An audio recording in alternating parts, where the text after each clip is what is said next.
જો તમારી પાસે એક વાટકી રવો હોય ને તો જ આ વિડીયો તમે જોજો, કારણ કે આપણે એમાં માત્ર એક વાટકી રવાનો જ ઉપયોગ કરવાનો છે. હા, બસ એક વાટકી રવો લેશું, મિક્સી જારની અંદર એમને લઈ લેશું અને સારી રીતે ધોઈ લેશું. અને ધોઈ ગયા બાદ એમની અંદર આપણે 3 ચમચી ભરી અને ચોખાનો ઝીણો લોટ લેવાનો છે. અને ચોખાના ઝીણા લોટની સાથે સાથે અડધું બાઉલ ભરી અને પાણી લઈ લેવાનું છે. અને મિક્સી જારને સારી રીતે ચલાવી લેશું અને એકદમ ફાઇન પેસ્ટ છે એ તૈયાર કરી લેવાની છે. આ રીતની આપણી પાસે પેસ્ટ તૈયાર થઈ ગયા બાદ એક જાડું વાસણ લેશું. જાડા વાસણની અંદર આપણે 3 બાઉલ ભરી અને પાણી લેવાનું છે.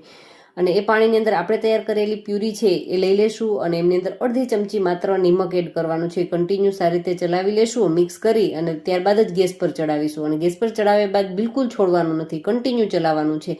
માત્ર 5 થી 7 મિનિટની અંદર તમે જોશો ને તો મિશ્રણ ધીમે ધીમે ઘટ થવા લાગશે. ધીમે ધીમે એમનો કલર, એમનું ટેક્સચર એ ચેન્જ થવા લાગશે.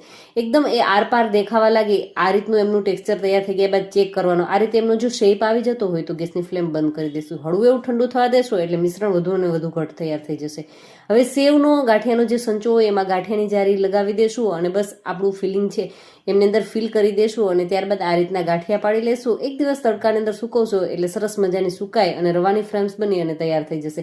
આખું વર્ષ માટે સ્ટોર કરો અને બસ જ્યારે ખાવાની ઈચ્છા થાય ત્યારે તળી અને બાળકોને પીરસો. મોટા ખાય અને દાંત વગરના વડીલો પણ ખાઈ શકે એટલી સરસ મજાની સોફ્ટ રવાની ફ્રેમ્સ બની અને રેડી છે. ફૂલ વિડીયો વોચ કરવા માટે નીચે